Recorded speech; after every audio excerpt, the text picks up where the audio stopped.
Christmas తాత అసలు ఎవరు, ఆయన మనం ఎందుకు జ్ఞాపకం చేసుకుంటున్నాం, ఆయన ఎందుకు వచ్చాడు క్రిస్మస్లోకి, ఆయన క్రిస్మస్లో ఉండాలా వద్దా, అలా దీపావళి సామానం మనం కాల్చొచ్చా కాల్చకూడదా, ఇవన్నీ పోయిన వారం మనం నేర్చుకున్నాం. ఈరోజు మరికొన్ని విషయాలు నేర్చుకుంటూ క్రిస్మస్లో ప్రభువు దర్శించినటువంటి ప్రజలలో, జనాంగాల్లో మరొక గుంపును ఈరోజు మనం నేర్చుకుందాం. క్రిస్మస్లో యేసు ప్రభులు వారు వాడుకున్నటువంటి ప్రజలలో మొదటి వారు మరియా అయితే, రెండవది మరియా భర్త అయిన యోసేపు. వారిద్దరిని మనం ధ్యానం చేశాం. వారిద్దరి గురించి కొన్ని విషయాలు మనం నేర్చుకోవడానికి దేవుడు సహాయం చేశాడు. ఈరోజు పరిశుద్ధ గ్రంథంలో క్రిస్మస్లో ప్రభువు దర్శించినటువంటి వ్యక్తులలో ప్రముఖమైనటువంటి వారు గొర్రెల కాపరులు. గొర్రెల కాపరుల గురించి కూడా కొన్ని విషయాలు మనం నేర్చుకుంటూ వారిలో నుండి కొన్ని మనకు కావలసినటువంటి ఆధ్యాత్మికమైన పాఠాలు మనం నేర్చుకుంటూ మన విశ్వాస జీవితాన్ని మనం బలపరచుకోవడానికి ప్రయత్నం చేద్దాం.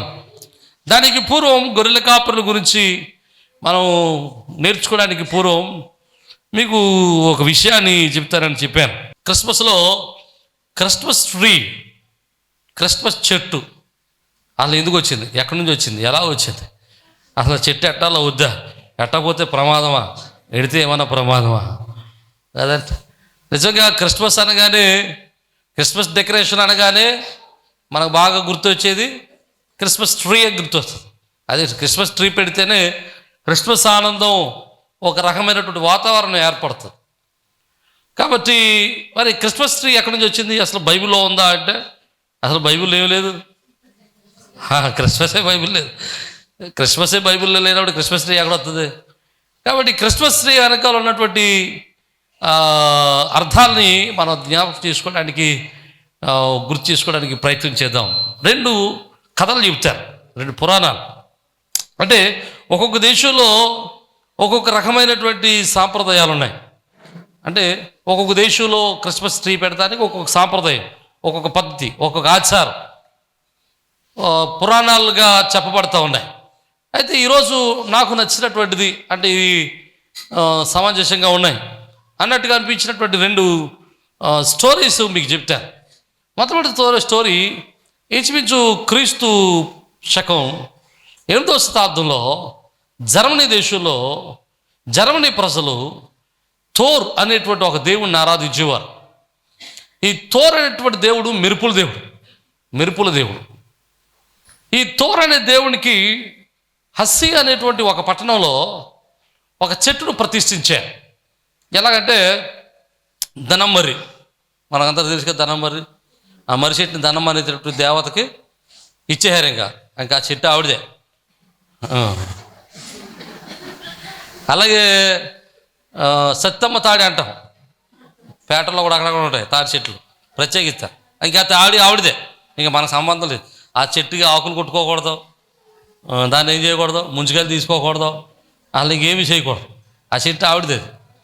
ఆ చెట్ల దగ్గర ఏం చేసేవారంటే పూజలు చేస్తారు. కొన్ని చోట్ల అయితే ఆ తాడి చెట్ల దగ్గర బలులు కూడా ఇస్తారు. ఆ జర్మనీలో కూడా ఓక్ అనేటువంటి చెట్టుకి ఇలాంటి పూజలే చేసేవారు. ఆ థోర్ అనేటువంటి దేవునికి ఆ చెట్టును ప్రతిష్ఠించి ఆ చెట్టు దగ్గర విపరీతమైన పూజలు చేసేవారు అన్నమాట. పూజలు చేయడమే కాదు, బలులు కూడా ఇచ్చేవారు. బలులు ఇవ్వడమే కాదు, ప్రతి సంవత్సరం ఒకసారి నరబలి కూడా ఇచ్చేవారు. నరబలి కూడా ఇచ్చేవారు. అయితే 732 సంవత్సరంలో, క్రీస్తు శకం 732 సంవత్సరంలో ఆ ఓక్ అనేటువంటి చెట్టు దగ్గర థోర్ అనేటువంటి దేవునికి ఒక 12 సంవత్సరాల వయసు ఉన్నటువంటి ఒక కుర్రోడిని నరబలి ఇవ్వడానికి అడావుడు చేస్తూ ఉన్నారు. అంటే డిసెంబర్ నెలలో ఆ ఓక్ అనేటువంటి చెట్టు దగ్గర ఆ యొక్క థోర్ అనేటువంటి దేవునికి నరబలి ఇవ్వడానికి అంతా సిద్ధం చేస్తున్నారు, పూజలు చేస్తున్నారు, డప్పులు వాయిస్తున్నారు, చాలా అడావుడి చేస్తూ ఉన్నారు. ఈలోపు ఆ ప్రాంతంలో సువార్త ప్రకటించడానికి వెళ్ళినటువంటి బోనిఫర్స్ అనేటువంటి ఒక దైవజనుడు ఆ అడావుడి ఏంటో చూద్దాం అని చెప్పి అటువైపు వెళ్ళగానే అక్కడ నలబలి ఇవ్వడానికి పిల్లవాడిని సిద్ధం చేసేస్తున్నారు. వెంటనే చాలా కంగారు పడినటువంటి బోనిఫాస్ అనేటువంటి దైవజనుడు పరిగెత్తుకుంటూ వెళ్ళి ఆ నరబలిని ఆపి, అసలు నలబలి కోరేవాడు దేవుడే కాదు, బలి కోరేవాడు దేవుడే కాదు, కానీ మన కొరకు బలి అయిపోయిన వాడే దేవుడు. ఇదిగో మన కొరకు బలి అయిపోయిన వాడు యేసుక్రీస్తు ప్రభువుల వారు. ఆయన మన కొరకు పరలోకాన్ని నుంచి విడి భూలోకానికి వచ్చాడు. ఆయన కలువరి శిలువలో రక్తం గారిచాడు, మన కొరకు ప్రాణం పెట్టాడు. ఆయన మన కొరకు బలి అయి మన పాపములన్నీ తీసివేసి మనల్ని పరిశుద్ధపరిచాడు. మరలా మనం బలి ఇవ్వాల్సిన అవసరమో లేదో అని చెప్పి ఆ నరబలి ఇవ్వటం ఆపేశాడు. ఆపేయడమే కాదు, ఆయన ఎంత కోపంగా ఎంత పెద్ద పని చేశాడంటే అక్కడ ఉన్నటువంటి కత్తి తీసుకుని ఆ చెట్టును కూడా నరికేయటం మొదలెట్టాడు. చెట్టు నరికేస్తుంటారు, అందరూ గోలు పెడతా ఉన్నారు, చాలా ఇబ్బంది పడతా ఉన్నారు. ఈలోపు బలమైన గాలి వేసింది. గాలి వేసి ఆ నలుగుతున్నటువంటి చెట్టు పడిపోయింది. ఆ గాలి వేసేటప్పుడు వాళ్ళందరూ అనుకున్నారట, థోర్ దేవుడు వస్తున్నాడు, ఈ పాస్ట్ గారిని చంపేస్తాడు అనుకున్నారట. అది గాలి వస్తుంది కదా, ఆ గాలిలో ఆ థోర్ అనేటువంటి దేవుడు వస్తాడు, ఈ పాస్ట్ గారిని చంపేస్తాడు అనుకున్నాడట. కానీ పాస్ట్ గారు చచ్చిపోలేదు, పాస్ట్ గారు బ్రతికే ఉన్నాడు. ఎప్పుడైతే పాస్ట్ గారు బ్రతికే ఉన్నాడో అక్కడ ఉన్నటువంటి ప్రజలందరూ కనిపించిన మాట ఏంటంటే, ఈరోజు ఖచ్చితంగా మేము ఒక దేవుని కలుసుకున్నాం, మేము ఆరాధించే థోర్ అనేటువంటి దేవుని కంటే ఈ పాస్ట్ గారు ఆరాధించే దేవుడే గొప్పడు. ఈ చెట్టును నరికేసిన నరబలి ఆపిన ఈ దేవుడు ఈయనేమీ చేయలేకపోయాడు. అంటే పాస్ట్ గారు ఆరాధించున్న దేవుడే గొప్పవాడు అని చెప్పి అక్కడ ఉన్న ప్రజలందరూ కూడా దేవుని నమ్ముకోవటం మొదలుపెట్టాడట. ఆ మొదలు పెడితే ఆ ఓక్ చెట్టు కొట్టేసిన తర్వాత, పడిపోయిన తర్వాత ఆ చెట్టు కింద, ఆ చెట్టు పక్కన ఎక్కడో పర చెట్టు అనేటువంటి ఒక చిన్న చెట్టు, ఫర్ చెట్టు అంటే ఇప్పుడు క్రిస్మస్ చెట్టు వాడుతున్నటువంటి చెట్టు, ఒక మొక్క కనబడిందట పాస్ట్ గారికి. వెంటనే ఆ చెట్టుకి వెళ్ళి అక్కడ ఉన్నటువంటి నరబలి ఇవ్వడానికి సిద్ధపడినటువంటి ఆ యవనస్తుని యొక్క తల్లిదండ్రులకి ఇచ్చి, ఈ చెట్టు ఇంట్లో పెట్టుకుని దేవుని గుర్తు చేసుకోండమా, దేవుడు మీ బిడ్డను బ్రతికించాడు, మీరు బిడ్డలు మీ జీవితంలో వెలుగునిచ్చాడు, సంతోషాన్ని ఇచ్చాడు అని చెప్తే ఆ చెట్టుకి వెళ్ళి ఇంట్లో పెట్టుకోవడం, ఆ చెట్టు దగ్గర క్యాండిల్స్ వెలిగించడం, ఆ క్యాండిల్ వెలిగించి క్రిస్మస్ పాటలు పాడుకోవడం, వీళ్ళు సంతోషానికి అవధులు లేకుండా ఆ రాత్రంతా ఆనందాన్ని గలుపుకున్నారు. ఆ రోజు వారు చూసిన వారందరికీ వాళ్ళ ఇంటికి దేవుడు వచ్చాడు అన్నంత సంతోషాన్ని వాళ్ళు అనుభవించారట. దేవునికి స్తోత్రం. ఎందుకంటే చనిపోవలసినటువంటి కొడుకు బ్రతికాడు కాబట్టి సంతోషంగా ఆ దినం గడుపుకున్నారు. ఆ రోజు నుండి ప్రతి క్రిస్మస్ రోజున ఆ పరచెట్ని దేవుడు మన కొరకు బలి అయ్యాడు, మనం నరిబలి ఇవ్వాల్సిన అవసరం లేదు అని చెప్పడం కోసం ఆ పరచెట్ని క్రిస్మస్లో పెట్టడం మొదలుపెట్టారు. దేవునికి స్తోత్రం. రెండవ కథ చెప్తాను. రెండవ కథ అది జర్మనీ కథ, ఇది యూరప్ కథ. యూరప్ దేశాల్లో క్రైస్తవ సంఘాల్లో ఒక నానుడి, ఒక అలవాటు ఉండేదట. ఏంటి అలవాటు అంటే నాటికలు వేసే అలవాటు. మనం ఇప్పుడు పిల్లలు స్క్రిప్ట్లు వేస్తున్నారు కదండి, అప్పుడు పెద్దోళ్ళు నాటిక వేసేవారు. ఆ పెద్దోళ్ళు నాటిక వేసేటప్పుడు ఆ నాటికలో ఖచ్చితంగా ఒక ఘట్టాన్ని పెట్టేవారు. ఏంటి ఆ ఘట్టం అంటే, క్రిస్మస్ ఎందుకు వచ్చింది? ఆదామవ్వలు పాపం చేయటం వల్లే యేసుక్రీస్తు ప్రభువుల వారు దేవుడు ఈ లోకానికి యేసుగా, క్రీస్తుగా, నరునిగా రావాల్సి వచ్చింది. కాబట్టి వాళ్ళు ఆ నరుడు ఆదామవ్వలు చేసినటువంటి పాపాన్ని గుర్తు చేసుకుంటూ ఆ నాటికలో ఆదామవ్వలు చేసినటువంటి పాపాన్ని కూడా, లేకపోతే వారు తినొద్దనటువంటి పండు తిన్నటువంటి సంఘటన కూడా ఆ నాటికలో ప్రదర్శించేవారు. ఆ నాటికలో అది ప్రదర్శించడానికి వాళ్ళు ఏం చేసేవారంటే, ఫర చెట్టును, అంటే ఇప్పుడు క్రిస్మస్ చెట్టుగా వాడతామని చూసేవారా, ఆ చెట్టును ఆ నాటికల్లో వాడి ఆ చెట్టుకి యాపిల్ పండ్లు కట్టి ఆదామవ్వలు వెళ్ళి ఆ పండు కోసుకొని తిన్నట్టుగా వాళ్ళు నటించేవారు అనమాట. అది ప్రదర్శించేవారు. కొన్నాళ్ళకి సంవత్సరాలు గతిస్తున్న కొద్దిగా ప్రతి సంవత్సరం ఇలాగ అలవాటు అయింది. ప్రతి సంవత్సరం ఆ ఫర్ చెట్టు అట్టుకొస్తున్నారు, ఆ చెట్టు పాతున్నారు, ఆ చెట్టుకి యాపిల్ కడుతున్నారు, ఈ ఆదామవ్వలు వెళ్ళి ఆ చెట్టు పొలం కోసుకుంటున్నారు. ఆ యొక్క నాటిక అయిపోతుంది. కానీ సంవత్సరాలు గతించే కొలది ఏమైందంటే, క్రిస్మస్లో ఆ ఫర చెట్టు ఒక భాగం అయిపోయింది. సంవత్సరాలు గతించే కొలది నాటికలు వేసే వాళ్ళు ఉద్దేశాలు మారిపోయి నాటికలు వేసేటప్పుడు వినోదాత్మకమైనటువంటి స్క్రిప్ట్లు వేయటం మొదలుపెట్టారు. అంటే ఎక్కువగా సందేశాన్ని ఇవ్వటం కంటే ఎక్కువ నవ్వుకోవటానికి ఎక్కువగా లేకపోతే వినోదాత్మకంగా ఉండడానికి, లేకపోతే ఎక్కువ అల్లరి చేయడానికి అది కారణమైపోయాయి ఆ నాటికలు. అందువల్ల పాస్టర్ గారు ఏం చేశారంటే నాటికలు వేయించడం మానేశారు. నాటికలు వేయించడం మానేశారు కానీ చెట్టు పాత్రం మాత్రం నాది. దేవునికి స్తోత్రం. నాటికలు మానేశారు కానీ ఏం మానలేదు, ఆ చెట్టు మాత్రం మానలేదు. ఆ చెట్టు అలాగ డెకరేట్ చేయడం మొదలుపెట్టారు. ఆ చెట్టు అలా డెకరేట్ చేస్తూ ప్రతి క్రిస్మస్లో పెడుతున్నారు. ఆ చెట్టు అప్పుడు దాన్ని ఏమని పిలిచేవారంటే ప్యారడైజ్ ట్రీ అని పిలిచేవారు. ప్యారడైజ్ ట్రీ అని పిలిచేవారు. ఆ ప్యారడైజ్ ట్రీ కాస్త ఏమైందంటే యూరప్ దేశాల్లో క్రిస్మస్ ట్రీ అయిపోయింది. దేవునికి స్తోత్రం. అలా పుట్టుకొచ్చింది క్రిస్మస్ ట్రీ. ఇప్పుడు క్రిస్మస్ ట్రీ పెట్టాలా వద్దా? డబ్బులుంటే పెట్టుకోండి, డబ్బులు లేకపోతే మానేయండి. దేవునికి స్తోత్రం. ఇప్పుడు పెట్టుకోవడం వల్ల లాభము లేదు, అలా మానేయటం వల్ల నష్టము లేదు. కాబట్టి క్రిస్మస్ ట్రీ పెట్టడం అంటే మాటలేం కాదు. ఇది చూసి 2-3 వేలు ఖర్చు అవుతుంది. కాబట్టి క్రిస్మస్కి 1000 రూపాయలు ఇవ్వడమే నాన్న బాధలు పడుతున్నాం కాదండి. క్రిస్మస్ 2000 ఇంట్లో ఎక్కడ చేస్తాం, అంత సీన్ లేదు మనకి. కాబట్టి పెట్టుకోగలిగితే సంతోషం, పెట్టుకోండి. ఇంకా పెట్టలేవు, అవసరం లేదు అనుకుంటే మానేయండి. దేవునికి స్తోత్రం. నా మాట అర్థమైన దేవునికి స్తోత్రం చెప్పండి. హల్లెలూయా. ఇది క్రిస్మస్ ట్రీలో ఉన్నటువంటి భావం, దానిలో ఉన్నటువంటి ఆచారం. అంతేగాని చాలామంది ఏమంటారంటే ఆ ట్రీ, ఆ చెట్టు అన్యాచారానికి సంబంధించింది అయి ఉండొచ్చు, మనకేం తెలుసు. ఇప్పుడు ధనంబరి ఉంది, ఇప్పుడు ధనంబరి ఆడేది కాబట్టి మన క్రిస్మస్ ట్రీ కూడా ధనంబరి లాంటిదంటే ఇలా కూర్తుంది, కుదరదు. ఇప్పుడు సత్యం తాడు ఉంది, అది తాడే, ఇది చెట్టు అంటే అలా కూర్తుంది, కుదరదు. వాళ్ళు వాడుకుని వాళ్ళు వాడుకుంటారు, మనం వాడుకుంటాం. దేవునికి స్తోత్రం. నా మాట అర్థమైతే దేవునికి స్తోత్రం చెప్పండి. ఏదో మన సంతోషాన్ని పంచుకోవడానికి ఎలాగ బాగుంటే అలాగా దేవునికి మహిమ కర్మో అది వాడుకుంటాం. అయితే మనం వాడేటప్పుడు ఆ సాంప్రదాయం వెనక ఉన్నటువంటి అర్థాన్ని జ్ఞాపకం చేసుకుంటూ దాని వెనక ఉన్న భావాన్ని అర్థం చేసుకుంటూ చేస్తే మంచిది.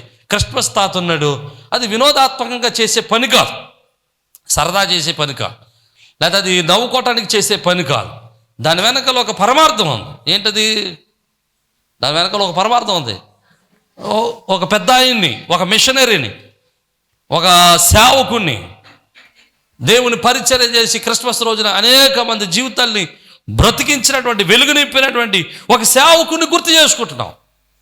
కనుక అలాంటి సేవకుని గుర్తు చేసుకుంటున్నాం, ఒక మిషనరీని గుర్తు చేసుకుంటున్నాం, ఒక భక్తుడిని గుర్తు చేసుకుంటున్నాం అన్న ఉద్దేశంతోనే క్రిస్మస్ తాతని వేషం వేయాలి తప్ప ఈ క్రిస్మస్ తాత మనం నవ్వుకోవటానికి అన్నట్టుగా చేయకూడదు.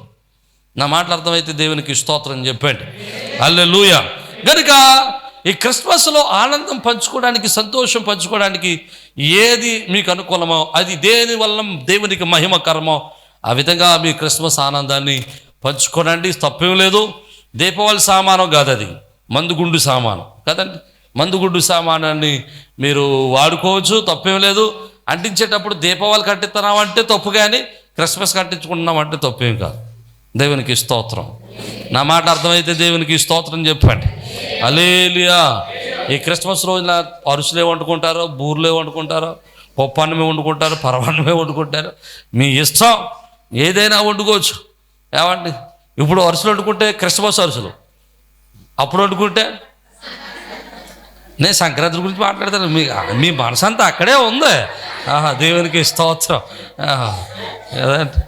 ఆ పప్పలు అంట, కాబట్టి ఆ పప్పలు మనం వండుకోకూడదు. ఈ పిండి వంటలే వండుకోవచ్చు, తప్పే లేదు. మన సంతోషాన్ని వ్యక్తపరచుకోవడానికి ఏదైనా చేయొచ్చు. అది దేవునికి మహిమకరంగా చేస్తే అది దేవునికి acceptable and it is a blessing to us. దేవునికి స్తోత్రం చెబుదాం. హల్లెలూయా. సరే, ఇక క్రిస్మస్లో మన ముందుకు వెళ్తే క్రిస్మస్ ఆరాధనలో అనగా యేసుక్రీస్తు ప్రభుల వారు పుట్టినటువంటి సందర్భంగా ఆ రాత్రి వేళ యేసుక్రీస్తు ప్రభుల వారు సత్రములో ఆయన పుట్టిన తర్వాత సత్రముల వారికి స్థలం లేకపోవడం వల్ల ఆయన్ని తీసుకెళ్ళి ఎక్కడ పురకబెట్టారు? పశువుల తొట్టులో పొరండి పెట్టారు. ఎక్కడ పుట్టాడు ఆయన? చెప్పట్లేదు. సత్రంలో పుట్టాడు. సత్రంలో పుట్టాడని నువ్వెలా చెప్పావంటే మళ్ళీ నేను ఇప్పుడు 2 గంటల ప్రసంగం చేయాలి. ఎందుకంటే పోయిన సంవత్సరం చెప్పేశాను. కాబట్టి పోయిన సంవత్సరం చెప్పింది మళ్ళీ మీరు వినాలనుకుంటే యూట్యూబ్లోకి వెళ్ళాలి. దేవునికి స్తోత్రం. ప్రియమైన దేవుని బిడ్డలారా, ఆయన సత్రంలో పుట్టాడు. ఆయన సత్రంలో పుట్టిన తర్వాత ఆయన తీసుకెళ్ళి ఎక్కడ పడుకోబెట్టారు? ఇక్కడ స్థలం లేకపోవటం వల్ల తీసుకెళ్ళి పశువుల శాలలో, పశువుల పాకలో, ఆయన పశువుల శాలలోని తొట్టులో పెట్టారు. దేవునికి స్తోత్రం. పశువుల శాల అంటే ప్రత్యేకంగా పశువులకే సిద్ధపరిచింది కాదు. ఆ రోజుల్లో ఇప్పుడు పశువుల శాలలు అంటే ఎట్లా ఉన్నాయంటే, మనకు పశువుల శాల ఎట్లా అంటే, మన ఇల్లు సెపరేట్గా ఉంటుంది, పశువులకి వేరే మన శాల కడతాం. మీరు ఎప్పుడైనా బెంగళూరు వెళ్ళుంటే, ఒకవేళ బెంగళూరు మనం వెళ్తే పట్టణంలోకి వెళ్తాం, పల్లెటూరులోకి వెళ్ళాం. నేను బెంగళూరు వెళ్ళినప్పుడు హోసూరు అనేటువంటి పట్టణంలో ఒక పక్కన చిన్న చిన్న గ్రామాలు ఉంటాయి. ఆ గ్రామాల్లో సువార్త పరిచర్య చేయడానికి వెళ్ళాం. సువార్త పరిచర్య చేయడానికి వెళ్తే ఆ సువార్త పరిచర్య చేసే కాడ వాళ్ళు ఆవులు పెంచుకునేవారు. ఆడెలా పెంచుకుంటారో తెలుసా అండి? ఆవులు ఎలా పెంచుకుంటారో తెలుసా? ఆవులకి ప్రత్యేకమైనటువంటి సాళ్ళు వేరు, ప్రత్యేక సాళ్ళు ఉండరు. ఒక ఇల్లు ఉంటుంది, ఆ ఇంట్లో 2 గదులు కట్టుకుంటారు. ఒక గదిలో ఉంటారు, ఒక గదిలో ఆవు ఉంటుంది.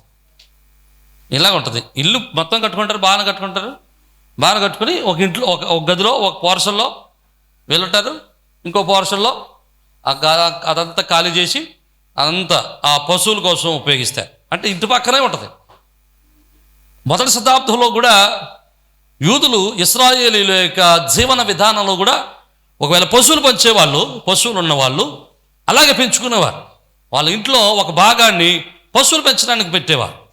అంటే యేసుక్రీస్తు ప్రభుల వారు పుట్టినప్పుడు ఇంట్లో స్థలం లేకపోవటం వల్ల, ఇంట్లో ఎందుకు స్థలం లేదు అంటే, అప్పటికే ఆయా ఊర్లో ఉన్న వారందరూ కూడా ప్రజాసంఖ్యలో రాయబడ్డానికి వారి సొంత ఊర్లకి వచ్చారు. ప్రతి ఇంట్లో చుట్టాలు ఉన్నారు. ప్రతి ఇంట్లో చుట్టాలు ఉన్నారు. ఆ చుట్టాలకి ఇల్లు స్థలం పోకపోతే సత్రాల్లోకి వెళ్ళారు. సత్రాలు కూడా నిండిపోయాయి.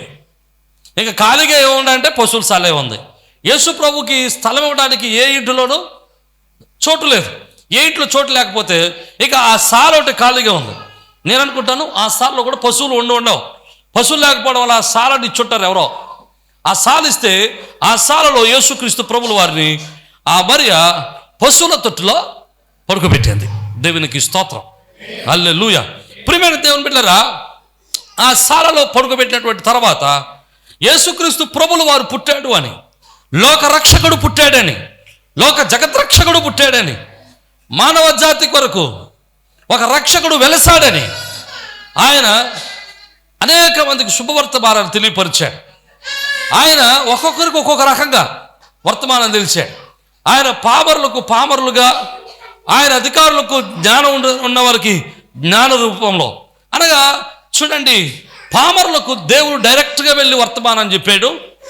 జ్ఞానులకు తూర్పు దేశంలో ఉన్నటువంటి జ్ఞానులకు యేసు ప్రభుల వారు యూదులకు రాజుగా పుట్టాడు, లోకరక్షకుడు పుట్టాడు అని చెప్పి ఆయన జ్ఞానులకు ఖగోళంలో అనగా ఆకాశంలో నక్షత్రం వెలసుట ద్వారా ఆయన వారికి సమాచారాన్ని అందించాడు. దేవునికి స్తోత్రం, హల్లెలూయా.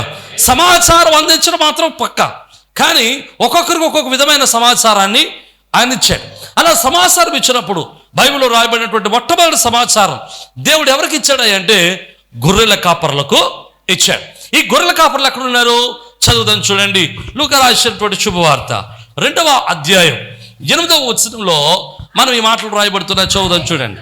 ఆ దేశంలో కొందరు గొర్రెల కాపరులు పొలములో ఉండి రాత్రి వేళ తమ మందను కాచుకొనుచుండగా ప్రభుదూత వారి యొద్దకు వచ్చి నిలిచెను. దేవునికి స్తోత్రం, హల్లెలూయా. జాగ్రత్తగా మనం చదువుదాం. రాత్రి వేళ కొందరు కాపరులు ఆ దేశములో ఏం చేస్తున్నారు? మందను కాసుకుంటున్నారా, మంట కాసుకుంటున్నారా? మంద. కానీ మంద కాస్త ఏమైపోయిందో తెలుసా? మంట అయిపోయింది. దేవునికి స్తోత్రం. బైబిల్ చదవంటారంటే ఒక్కొక్కడు ఒక్కో రకంగా చదువుతాడు. దేవునికి స్తోత్రం చెప్పండి. భార్య దొరికిన వానికి మేలు దొరకని చదవలేదంటాడు, భార్య దొరికిన వానికి మేకు దొరికినని చదివాడంట. ఇంకా చాలా ఉంటాయి అలాంటి. దేవునికి స్తోత్రం, గుర్తులేదు. కానీ ప్రియమైన దేవుని బిడ్డలారా, ఒక్కొక్కడు అంటే బైబిల్ చదవటం అంటే కాపర్లు అనగానే మనకేం గుర్తొస్తుందంటే ఇప్పుడు అలాగే అంతెందుకు, పిల్లలు స్కిట్ వేశారనుకోండి, స్కిట్లో గొల్లలు చూపించారనుకోండి, వీళ్ళు ఎక్కడ ఉంటారు? మంట కాసుకుంటుంటారు. అంటే అది అలవాటు అయిపోతుంది. అది ఎక్కడి నుంచి వచ్చిందో ఎలా వచ్చిందో తెలియదు, కానీ మొత్తం మీద వచ్చి పడింది ఇందులో. దేవునికి స్తోత్రం. ఇప్పుడు మంట కాసుకోవడం, ఇప్పుడు అందులో బైబిల్లో మంట కాసుకోవడం లేదు కాబట్టి వీళ్ళు మంట కాసుకోవడం తప్పు అని చెప్పడానికి లేదులేండి. ఎందుకంటే శీతాకాలం కాబట్టి మంట వేసుకోవడంలో తప్పేం లేదు, కానీ బైబిల్లో మాత్రం మంట లేదు. దేవునికి స్తోత్రం. ఏమండి, బైబిల్లో లేని మంట స్కిట్లో చూపిస్తున్నారంటే మనం ఏం చేస్తాం? తమ్ముడు అంతేనా? తప్పేం కాదు అది, మంట వేసుకోవటం. శీతాకాలం కదా మంట కాసుకుంటున్నారు. మొత్తం మీద వాళ్ళందరూ అక్కడ కూర్చొని ఉన్నారు. ఆ గొర్రెల కాపరులందరూ అక్కడ కావలుగా ఉన్నప్పుడు మందను కాసుకుంటుంటే ఆ కాపలు ఉన్నటువంటి ఆ స్థలంలో, ఆ సమయంలో గొర్రెల కాపరుల దగ్గరికి దేవుని దూత వాడు వచ్చాడు. అతని పేరు గబ్రియేలు. ఆ దేవదూత వచ్చి ఆ యొక్క గొర్రెల కాపరులు చెప్తున్నాడు, భయపడకుడి, ఇదిగో ప్రజలందరూ కలగబో మహా సంతోషకరమైన శుభవర్తమానం మీకు తెలియజేస్తున్నాను. దావీదు పట్టణమందు నేడు రక్షకుడు మీ కొరకు పుట్టి ఉన్నాడు, ఈయన ప్రభు అయిన క్రీస్తు. దానికి ఇదే మీ కానువాలు. ఒక శిశువు పొత్తుగుడ్డలతో చుట్టబడి ఒక తొట్టిలో పరునుట మీరు చూచెదరు. దేవునికి స్తోత్రం అని చెప్పగానే దేవదూతలో చెప్పినటువంటి మాట విని గొర్రెల కాపర్లో వెంటనే బయలుదేరి వారు మందలను విడిచిపెట్టి యేసు ఉన్న స్థలానికి వెళ్ళి ఆయనను మొక్కి ప్రార్థన చేసి, అమ్మా నీ కుమారుడు పుట్టినట్టు మాకు దేవదూత చెప్పాడు అని చెప్పి మరియకు చెప్తే, మరియ దగ్గర జరిగిన విషయం అంతా చెప్తే మరియ హృదయములు సంతోషించి ఆ హృదయములు ఆ సంతోషాన్ని పట్టుకుంటూ అది జ్ఞాపకం పెట్టుకుందట. ఆమె మరియ జ్ఞాపకం పెట్టుకుందట. వీళ్ళు వెంటనే అక్కడి నుంచి బయలుదేరి తిరిగి వెళుతూ వారికి కనబడిన వారందరికీ క్రీస్తు పుట్టాడు అని చెప్పుకుంటూ వెళ్ళారట. దేవునికి స్తోత్రం చెప్పండి. ఫస్ట్ క్యారల్స్ అదే, వాళ్ళు ప్రభువుని ప్రకటించుకుంటూ వెళ్ళారు. ఈ రోజుల్లో క్యారల్ సర్వీస్ చేస్తున్నాం మనము చేస్తాం, అందరూ కాదు, మనము చేస్తాం, అందరూ చేస్తున్నాం, మనము చేస్తాం. కానీ క్యారల్ సర్వీస్ ఎక్కడ చేయాలండి? ఒరిజినల్గా క్యారల్ సర్వీస్ అర్థం ఏంటి? అసలు ఎందుకు చేయాలి క్యారల్ సర్వీసు? క్యారల్ సర్వీస్ చేయాల్సినటువంటి ప్రధానమైన కారణం ఏంటంటే, ఒకటి, ఇదిగో ప్రజలందరూ కలగవో మహా సంతోషకరమైన శుభవర్తమానము, మన కొరకు రక్షకుడు పుట్టి ఉన్నాడు అని చెప్పడం కొరకు క్యారల్ సర్వీస్ చేయాలి. రక్షకుడు పుట్టాడని చెప్పడానికి క్యారల్ సర్వీస్ చేయాలి. మనం ఎవరు చెప్తున్నాం రక్షకుడు పుట్టాడని? క్యారల్ సర్వీస్ చేయడానికి మామూలు ఖర్చు పెడతారు. ఒక్కొక్కడు తీర్మానం ఎడుతున్నాడు, ఒక్కొక్కడు డబ్బులు ఎడుతున్నాడు, ఒక్కొక్కడు వేషాలు వేస్తాడు, ఒక్కొక్కడు ఒక్కో రకంగా చేస్తాడు. ఎవడికి డబ్బులు ఉన్న కొలిది ఆడు చేస్తున్నాడు. సొంతం చేయనమాట ఇదే. ఇప్పుడు తీర్మానం ఎట్టడం తప్ప అంటే తప్ప అని అంటలేదు. ఆ డబ్బు ఉంది ఇట్టాడు. ఏమంటే వాయించి వాళ్ళు ఉన్నారు, డబ్బులు ఎట్టుకొచ్చారు. ఏమంటే ఎవడు ఏడు నచ్చితే అది చేస్తున్నారు. కొంతమంది మంట వేస్తున్నారు, మంట చుట్టూ తిరుగుతున్నారు. చూడండి తిరగన్నారు. దేవునికి స్తోత్రం. ఒక్కొక్కడు ఒక్కొక్క రకంగా క్యారల్ సర్వీస్ చేస్తున్నారు. చేయొద్దు అని నేను అంటలేదు, కానీ ఒరిజినల్గా క్యారల్ సర్వీస్ ఎక్కడ చేయాలి, ఎందుకు చేయాలి?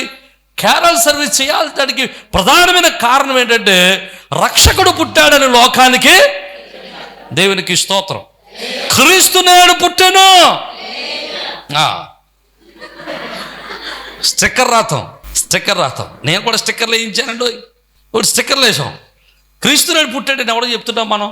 ఆడు ఆల్రెడీ రక్షణ పొందేశాడు, బాప్తిసం పొందేశాడు, ఆడు బలపడిపోతున్నాడు, విశ్వాసంలో బలంగా ఉన్నాడు. ఆడికి ఎందుకే బలం అడిగి చెప్పడం?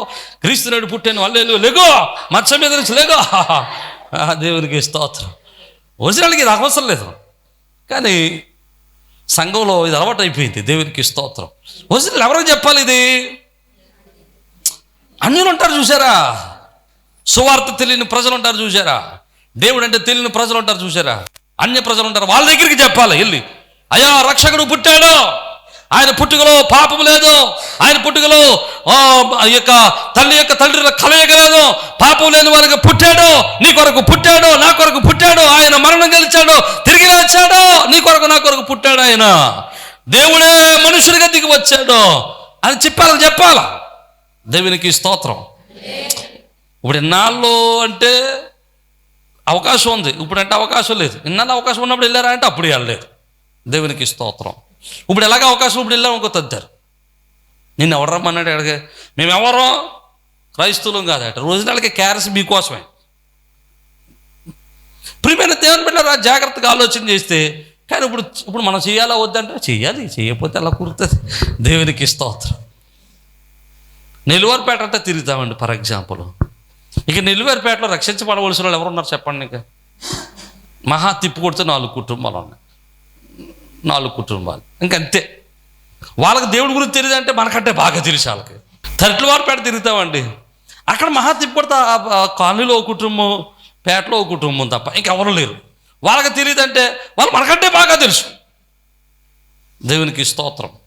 మన క్యారల్స్లో, మనం చేసే క్యారల్స్లో నాకు బాగా సాటిస్ఫాక్షన్ ఇచ్చేటువంటి ఒక మంచి సమయం ఏంటంటే డాక్టర్ ఇంటికి వెళ్తాం. ఆర్ఎంపీ డాక్టర్ ఉన్నారు కదా, ఆ ఇంటికి వెళ్తాం. ఆయన మొన్న అడుగుతున్నాడు, అయ్యగారు ఈ సంవత్సరం వస్తున్నారా మేము రెడీ అయిపోమంటారా? అట్లాడే దేవునికి ఇస్తాం. నాకు చాలా సాటిస్ఫాక్షన్ అక్కడికి వెళ్ళగారు. ఎందుకంటే వాళ్ళు అన్యుల కుటుంబం వాళ్ళు పిలుచుకుని మళ్ళీ మన చేత క్యారల్ సర్వీస్ చేస్తాడు ఆయన. అక్కడికి వెళితే చాలా సాటిస్ఫాక్షన్, అంత బరువు తిరిగిపోయినట్టు అనిపిస్తుంది. అమ్మయ్య, ఎంత ఖర్చు పెట్టాం, ఎంత ప్రయాసపడుతున్నాం, ఉపయోగపడింది.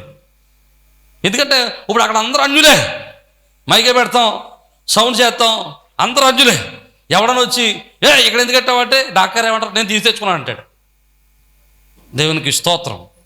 అప్పుడు ఆ రాత్రి, ఆ పగలు, లేకపోతే ఆ తెల్లవారుజామున రక్షణ సువార్త, క్రీస్తు పుట్టాడన్న వార్త ఆ గ్రామం ప్రకటించడానికి అవకాశం కలుగుతుంది. నా మాటలు అర్థమైతే దేవునికి స్తోత్రం చెప్పండి. హల్లెలూయా. ప్రియమైన దేవుని బిడ్డలారా, క్యారల్ సర్వీస్ చేసుకుంటూ క్రీస్తు ప్రభువు పుట్టాడు, లోకరక్షకుడు పుట్టాడు అని చెప్పి ఈ యొక్క గొల్లలు క్రీస్తును ప్రకటించుకుంటూ వెళ్ళారు. అయితే నేనేమంటానంటే, అసలు ఈ గొల్లలకి క్రీస్తు సువార్త ప్రకటించబడ్డానికి, ఈ గొల్లల దగ్గరికే దేవుని యొక్క సువార్త రావడానికి, క్రీస్తు పుట్టాడని, లోకరక్షకుడు పుట్టాడని వీరి దగ్గరికే రావడానికి గల కారణాలేంటి? దేవుడు ఎందుకు గొల్లలను ఎన్నుకున్నాడు? ఈ గొల్లల దగ్గరికే దేవుడి సువార్త ఎందుకు వచ్చింది? ఎందుకు దూత వాళ్ళ దగ్గరికి పంపబడ్డాడు? వాళ్ళలో ఉన్న లక్షణాలేంటి అని జ్ఞాపకం చేసుకుంటే నాకు 3 లక్షణాలు కనబడ్డాయి. వాళ్ళలో నాకు 3 లక్షణాలు కనబడ్డాయి. ఆ 3 లక్షణాలు మనం నేర్చుకుని మనం త్వరగా ముగించుకోవడానికి మనం ప్రయత్నం చేద్దాం. చూడండి, మొట్టమొదటిది ఆ గొర్రెల కాపరులు విలువ లేనివారు. ఆ గొర్రె కాపరులు విలువ లేనివారు, కానీ వాళ్ళు విలువైన పని చేస్తున్నారు. హలో, ఎలాంటి వాళ్ళు? విలువ లేని వాళ్ళు, కానీ ఏం పని చేస్తున్నారు? విలువైన పని చేస్తున్నారు. మీకు మంచి మాట చెబుతాను, జాగ్రత్తగా వినడానికి ప్రయత్నం చేయండి. ఆ రోజుల్లో, మొదటి శతాబ్ద కాలంలో గొర్రెల కాపర్లకి విలువ ఉండేది కాదంటే పనికి మాలోళ్ళు, ఏ పని చేత కాకపోతే, ఏ పని రాకపోతే ఈ పని చేస్తారు. అంటే సమాజంలో అందరికంటే లోయెస్ట్ లెవెల్ ఉన్నవాళ్ళు గొర్రెలు కాసుకుంటారు. కాబట్టి సమాజంలో వీళ్ళకి విలువ ఉండేది కాదు, గౌరవం ఉండేది కాదు, వీళ్ళ పెద్ద ప్రాధాన్యత ఉండేది కాదు. వీళ్ళు విలువ లేని వారుగా, గౌరవం లేని వారుగా, సమాజంలో లెక్కలేని వారికి తీసేస్తుండేవారు. అది గొర్రెల కాపర్లు విలువైన పని చేస్తున్నారు. ఏంటి ఆ పని అంటే గొర్రెల్ని కాస్తున్నారు. ఏ గొర్రెలు అంటే ఆ గొర్రెలు సామాన్యమైన గొర్రెలు కాదు, లేకపోతే ఇంట్లో ఉన్ని కోసం పెంచుకుంటున్నటువంటి గొర్రెలు కాదు, వ్యాపారం కోసం పెంచుతున్న గొర్రెలు కాదు. ఆ గొర్రెలు ఒక ప్రధానమైన కారణం చేత పెంచబడుతున్నాయి. ఆ గొర్రెలు దేవాలయానికి చెందినటువంటి గొర్రెలు, దేవుని మందిరానికి చెందినటువంటి గొర్రెలు.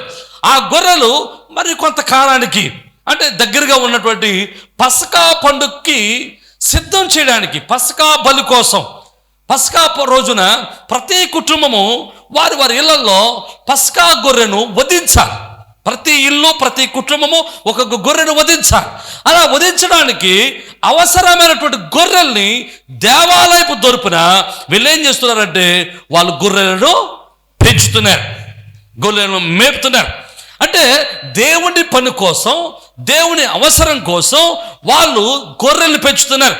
అది ఎందుకు విలువైందంటే ఆ గొర్రెలు బలి ఇవ్వటం ద్వారా వారు దేవుని నిబంధనను గుర్తు చేసుకుంటున్నారు. ఆ గొర్రెలు బలి ఇవ్వటం ద్వారా దేవుడితో వారు సమాధాన పడుతున్నారు. ఆ గొర్రెలు బలి ఇవ్వటం ద్వారా వారు దేవుడి సముఖానికి రాగలుగుతున్నారు. వారు దేవుని మందిరంలో నిలబడగలుగుతున్నారు. అంటే ఒక వ్యక్తిని దేవుని దగ్గరికి సమీపానికి, దేవుని దగ్గరికి నడిపించేటువంటి, బలి ఇచ్చేటువంటి గొర్రెల్ని వాళ్ళు పెంచుతున్నారు. వాళ్ళు సమాజంలో విలువలైన వారే, సమాజంలో గౌరవం లేని వారే, సమాజంలో విలువలేని వారే, సమాజంలో ప్రాముఖ్యత లేని వారే. కానీ వాళ్ళు చేసే పని మాత్రం చాలా విలువైంది. నా మాటలు అర్థమైతే దేవునికి స్తోత్రం చెప్పండి. హల్లెలూయా. ప్రియమైన దేవుని బిడ్డలారా, మనం చేసే పని విలువైనదైతే ఖచ్చితంగా దేవుని కృపను మనం పొందుకోగలుగుతాం. నువ్వు పామరుడువా, నువ్వు అధిక సంపన్నుడువా, నువ్వు డబ్బున్నవాడువా, చదువుకున్నవాడువా, ఇదేది దేవుడు చూడడం. దేవునికి కావాల్సింది నీ చదువు కాదు, దేవునికి కావాల్సింది నీ అర్హతలు కాదు, దేవునికి కావాల్సింది నీ జ్ఞానం కాదు. దేవునికి కావాల్సింది నువ్వు చేసే పని. ఏ పని చేస్తున్నావో దేవుడు చూస్తాడు. ఆ పనిని ఎలా చేస్తున్నావో దేవుడు చూస్తాడు. ఆ పనిలో ఎలా ఉన్నావో చూస్తాడు. నువ్వు చేసే పని దేవునికి ఇష్టమైందైతే, నువ్వు పామరుడవైనా, సంపన్నుడవైనా, అధికుడవైనా, అధముడవైనా, పామరుడవైనా, చదువు తక్కువ వాడువైనా, విలువలైన వాడువైనా, దేవుని దృష్టికి నువ్వు విలువైన వాడిగా ఉంటావు. దేవుని కృపను పొందుకున్నవాడిగా ఉంటావు. దేవుని మహిమను పొందుకున్నవాడిగా ఉంటావు. నమ్మిన వారు దేవునికి స్తోత్రం చెబుదాం. హల్లెలూయా. దేవుని దృష్టికి విలువైన వారు. ఈరోజు మనం చేసే పని దేవుని దృష్టికి విలువైందేనా? మనం అల్పురం అనుకుంటాం. నాకు పని ఏమి రాదండి, నాకు తెలివి లేదండి, నాకు ధనం లేదండి, నాకు డబ్బు లేదండి, నేను జ్ఞానం లేని వాడినండి, నాకు చదువు లేదండి, నేను ఏమి చేయలేనండి అని కూర్చోవడం కాదు. నువ్వు చేయగలిగిన పని దేవుని కొరకు చేసుకుంటూ వెళ్తే ఆ పని మనుషులు ఆమోదించాల్సిన అవసరము లేదు, మనుషులకు నచ్చాల్సిన అవసరము లేదు. నువ్వు చేసే పని దేవునికి నచ్చిందైతే, నువ్వు చేసే పని దేవునికి ఇష్టమైందైతే, నువ్వు చేసే పని దేవునికి నచ్చినదైతే, వాక్యానుసారమైనదైతే, ఖచ్చితంగా దేవుని కృప, దేవుని మహిమ, దేవుని యొక్క సన్నిధి నిన్ను ఆవరించుకుంటుంది. దేవుని మహిమ నీ మీద దిగి వస్తుంది.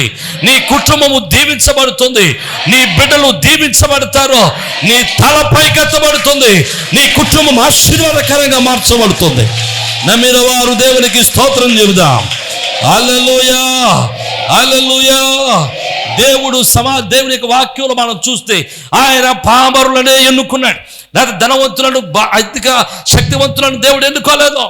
జాగ్రత్తగా మనం చూస్తే బెన్యామీను గోత్రములో, అని గోత్రాలు 12 గోత్రాల్లో అధిక చిన్నదైన గోత్రం బెన్యామీను గోత్రం. ఆ బెన్యామీను గోత్రంలో అల్పమైన కుటుంబము కీషు కుటుంబము. ఆ కీషు కుటుంబంలో పుట్టినటువంటి వాడు సౌలు. ఈ సౌలు గాడిదలు మేపుకునేవాడు. ఈ గాడిదలు మేపుకునేవాడిని దేవుడు ఎన్నుకుని ఇశ్రాయేలులకు ప్రథమ చక్రవర్తిగా నిలబెట్టాడు. దేవునికి స్తోత్రం చెప్దాం. హల్లెలూయా. అల్పుడే దేవుడు వాడిని గొప్పవాడిగా మార్చాడు. దేవునికి స్తోత్రం చెప్దాం. హల్లెలూయా. దావీదు అల్పుడే, దావీదును దేవుడు మహారాజుగా చేశాడు. ఈరోజు నువ్వు అల్పుడు అనుకుంటున్నావేమో, చిన్నవాడిని అనుకుంటున్నావేమో. దేవునికి నచ్చిన పని చేయి, దేవునికి ఇష్టమైన పని చేయి, దేవునికి నచ్చినటువంటి పనిలో ఉండు, దేవుని మార్గంలో ఉండు, దేవుని మార్గంలో, దేవునికి ఇష్టమైన మార్గంలో ఉండు. తప్పనిసరిగా ఒక రోజు రాబోతుంది. ఆ రోజు ప్రభు నీ తలను పైకెత్తి తన కృపతో నిన్ను నింపి తన మహిమతో నిన్ను బలపరుచుటకు ఆయన ఇష్టత కలిగి ఉన్నాడు. ఆయన ఒకరోజు ఖచ్చితంగా తన దూతను పంపి ఆయన నిన్ను దర్శించబోతున్నాడు. నమ్మిన వారు దేవునికి స్తోత్రం చెబుదాం. హల్లెలూయా. ఇక రెండవ విషయాన్ని మీరు జ్ఞాపకం చేసుకుందాం. గొర్రెల కాపరులలో రెండవ విషయం, దేవునికి నచ్చిన విషయం ఏంటో తెలుసా? వాళ్ళు శ్రద్ధ కలిగి పని చేశారు. ఎలా చేశారు? శ్రద్ధ కలిగి పని చేశారు. ఏంటి శ్రద్ధ? వాళ్ళు ఎప్పుడు పని చేస్తున్నారండి? వాళ్ళు పని చేసేది ఎప్పుడు? రాత్రి వేళ. రాత్రి అంటే నైట్ డ్యూటీ చేస్తున్నారు వాళ్ళు. Night duty. అప్పటికే అర్ధరాత్రి అయిపోయి ఉంటుంది. అర్ధరాత్రి వేళ తమ మందరు కాసుకుంటున్నారు. ఇచ్చుమిచ్చు మనం అప్పుడప్పుడు యూట్యూబ్లోనూ లేకపోతే రీల్స్లోనూ అప్పుడప్పుడు మనం చూస్తూ ఉంటాం. నైట్ డ్యూటీలు చేసేవాళ్ళు ఎలాగోలోనూ చిన్న కురికి హెత్తుంటారు. నాకు ఒక ఆయన చెప్పాడు, ఆయన నైట్ డ్యూటీ చేస్తాడు, సెక్యూరిటీ అనమాట. ఆయన ఎలా పడుకుంటాడంటే, రాత్రి పడుకు మీరు పడుకోవాలంటే మరి నైట్ డ్యూటీ కదండి, నిద్రపోరా అంటే ఎందుకు నిద్రపోవండి, మరి సీసీ కెమెరాలు ఉండవా అంటే ఎందుకు ఉండవండి, సీసీ కెమెరాలు ఉంటాయి, మాకుండి తిరుగుదేట్లో. ఎలా పడుకుంటారని అడిగితే సీసీ కెమెరాలు ఉంటాయంట, స్తంభాలు ఉంటాయి కదా, స్తంభాలకి స్తంభం చాటున తలక ఎట్టి స్తంభం బయటికి కాళ్ళు ఎడతారట. అంటే కాళ్ళు ఎందుకు, మనుషులు ఉన్నాడు అని చెప్పుకోవటానికి, ఆడు ఉన్నాడు అక్కడ. స్తంభం చాటు తలక ఎందుకు, శుభ్రంగా నిద్ర అవటానికి. మధ్య మధ్యలో కాళ్ళు ఇలా ఊపుతారనమాట. అంటే అప్పుడు చూస్తున్నాడు సీసీ కెమెరాలు చూసేవాడికి ఏం అర్థమవుద్ది, దేవునికి స్తోత్రం. మీకు విషయం చెప్పనా, ఇలా నిద్రపోయే ఫోన్ ఛార్జింగ్ ఎట్టాడంటే ఫోన్ ఎట్టుకుపోయాడు, చెప్పుకోవడానికి సెక్యూరిటీ గార్డు నైట్ డ్యూటీ చేస్తున్న వాడు ఫోన్ ఎట్టుకుపోయాడు. ఇంకెవడో చెప్పుకుంటాడు, ఇలా దేవునికి స్తోత్రం చెప్పాడు. హల్లెలూయా. నైట్ డ్యూటీ చేసేటప్పుడు కొంతమంది అవును అవకాశం ఉంటే కొంచెం కునుకుపాటు పడే అవకాశం ఉంటుంది, కానీ అందరూ ఇలా ఉంటారని నా ఉద్దేశం కాదు. ఏమో కొంత అవకాశం ఉన్న వాళ్ళు నిద్రపోవచ్చేమో. కానీ ఇక్కడ ఉన్నటువంటి కాపరులు నైట్ డ్యూటీ చేస్తున్నారు. ఎలా చేస్తున్నారో తెలుసా, మెలకువగా ఉండి ఆ మందను కాస్తున్నారు. ఎందుకు మెలకువగా ఉండాల్సి వస్తుందంటే, ఆ గొర్రెలు దొడ్డులో లేవు. జాగ్రత్తగా వినాలి, ఆ గొర్రెలు ఎక్కడ లేవు, దొడ్డులో లేవు. ఆ గొర్రెలు ఆరు బయట ఉన్నాయి, పొలంలో ఉన్నాయి. ఆ పొలం ఎక్కడితో తెలుసా, కొంతమంది పండితులు ఏమని చెప్తారంటే, గొర్రెల కాపరులను దేవుడు దేవదూత దర్శించినటువంటి స్థలం దావీదు గొర్రెలకు కాస్తున్నప్పుడు, దావీదు గొర్రెలు కాసినటువంటి స్థలం గాబ్రియేలు దర్శించినటువంటి గొర్రెల కాపరులు దర్శించిన స్థలం ఒకటే అని చెప్తారు. అంటే సమూయేలు గ్రంథములో దావీదును దేవుడు దర్శించి రాజుగా ఉండడానికి ఏ స్థలములో నుంచి అయితే దేవుడు ఆ దావీదును పిలిచాడో ఆ స్థలములోనే ఈ గొర్రెల కాపరులు తమ మందని కాస్తున్నారు అని చెప్తారు కొంతమంది పండితులు. అయితే ఉండొచ్చు, దేవునికి స్తోత్రం. ప్రియమైన దేవుని బిడ్డలారా, వారు ఆ రాత్రి వేళ ఏం చేస్తున్నారు, మెలకువగా ఉండి ఏం చేస్తున్నారు, మందను కాస్తూ ఉన్నారు. దేవునికి స్తోత్రం చెప్తాం. పగటాలు మెలకువగా ఉండటమే మనకు కష్టం. హలో, పగటాలు ఎంతమంది మెలకువగా ఉంటారు అంటే ఇంటికాడ కాదు, ఇంటికాడ ఎందుకు మెలకువగా ఉంటారు, టీవీ చూస్తూ ఉంటారు, అన్నీ చూస్తూ ఉంటారు. ప్రార్థనలో ఎంతమంది మెలకువగా ఉంటారు కాదండి. ప్రార్థనలో మెలకువగా ఉండటమే కష్టం. స్తోత్రం. పగటాలు అయినా వాడు, రాత్రి అన్నవాడు, ఆడి పని ఆడు చేసుకుంటాడు, మన పని మనం. ఆ లాస్ట్ని ఎలాగ అల్లులు చెప్తారు, ఆమె అంటారు, అప్పుడు లేచి వెళ్ళిపోదాం. అంటే వీళ్ళు పడుకుంటారు కానీ కొల్లే మూసుకుంటారు, చెవులు పని చేస్తూ ఉంటాయి. చెవులు కూడా దేనికి పని చేస్తాయి అనుకుంటున్నారు, అల్లేలులో ఆమెలకే పని చేస్తాయి, మిగతా వాటికి పని చేయి. దేవునికి స్తోత్రం. అల్లేలు అన్నాం అనుకోండి, అప్పుడు వినబడుతుంది. అల్లేలు అన్నారా, అలర్ట్ అవుతుంటుంది బాడీ. ఏం జరుగుతుంది ఇప్పుడు, నిలబడాలా కూర్చోవాలా. దేవునికి స్తోత్రం. ఒకసారి అల్లులు ఎలా చెప్పాడంట, అనవసరంగా పీకల మీద తెచ్చి పెట్టుకున్నాడు. ఒకసారి పాస్టర్ గారు చెప్తున్నాడంట, అమ్మ మన చర్చిలో మరి మిగిలిపోని గోడ కట్టించాలి, గోడ కట్టించడానికి 50,000 అవుద్ది, ఎవరు కట్టిస్తారు, చేయత్తండి గట్టిగా అన్నాడంట. ఒక ఆయన నిద్ర అవుతున్నాడంట, చెయ్యత్తమన్నాడన్న మాట వినబడిందట, ఎత్తేయడంట, చెయ్యెత్తేయడంట. చెయ్యెత్త కానీ పాస్టర్ గారికి వదలలేదు, ఇంకా కొట్టంటారు చెప్పట్లేదంట. అంతే, ఈ చెయ్యెత్తులోడికి ఏం అర్థమవట్లేదు, చెయ్యెత్తమన్నాడు, ఎత్తేస్తే తప్పలు కొట్టించేట. వెంటనే రండి యేసప్ గారు రండి ముందర కన్నాడట. ఎందుకు రమ్మాటాడు తెలియట్లేదు. ఇప్పుడు నాకు తెలియదు అన్నట్టే పరుగు పోద్ది, మన నిద్రాత్రి ఏంటంటారు. వచ్చాడట, అమ్మ మరి యేసప్ గారు 50,000 ఎట్టి, అప్పుడు అర్థమవుతుంది దీనికి. అప్పుడు వరకు ఏందో తెలియదు. 50,000 ఎట్టి గోడ కట్టించడానికి చెయ్యెత్తారు. మళ్ళీ ఇంకోసారి గట్టిగా చప్పలు కొట్టండి, దేవునికి స్తోత్రం. అయ్యగారు ఈ వారానికి అయిపోద్దా, మళ్ళీ వారానికి అయిపోద్దా అంటే 100 రావులు చూచా. కనుక మెలకువగా ఉండటం మంచిది. దేవునికి స్తోత్రం చెప్పండి. హల్లెలూయా. వీళ్ళ ఈ గొర్రెలు కాసేటువంటి గొర్రెల కాపరులు మెలకువగా ఉండి మన్నను కాస్తా ఉన్నారు.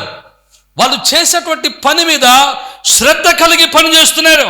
వాళ్ళు చేసేటువంటి పని మీద ఓపిక కలిగి పని చేస్తూ ఉన్నారు. బైబిల్ గ్రంథంలో మనం చూస్తే మనం చేసే పని ఏదైనా సరే శ్రద్ధగా చేయాలి. చూడండి, సామెతల గ్రంథంలో చక్కటి మాట ఉంటుంది. ఆ మాట మనం చూద్దాం. చూడండి, సామెతల గ్రంథం 12వ అధ్యాయం 24వ వచనంలో చక్కటి మాట ఉంటుంది. చూడండి, శ్రద్ధగా పని చేయవారు ఏలుబడి చేస్తారు, సోమరులు వెట్టి పనులు చేయవలసి వస్తుంది. దేవునికి స్తోత్రం. శ్రద్ధగా పని చేసేవాడు ఏం చేస్తాడు? ఏలుబడి చేస్తాడు. అంటే నువ్వు ఏ పనిలో ఉంటే ఆ పనిలో, నువ్వు ఏ పని చేస్తే ఆ పని దగ్గర నువ్వు చేసే పనిని శ్రద్ధగా చేయాలి. నువ్వు కూలి పనికి వెళ్ళావా?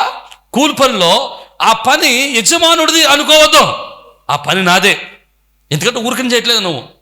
నువ్వు చేసే పనికి కొంత ధనం నీకు వస్తుంది, జీతం వస్తుంది. ఆ జీతానికి తగినట్లుగా నువ్వు శ్రద్ధ కలిగి ఆ పని చేయాలి. ఒకవేళ సోమరి గనక పని చేసావు అనుకోండి, ఆ పనిలో నుంచి నువ్వేం చేయబడతావు? తొలగించబడతావు. శ్రద్ధగా పని చేసేవాడు ఏలుబడి చేస్తాడు.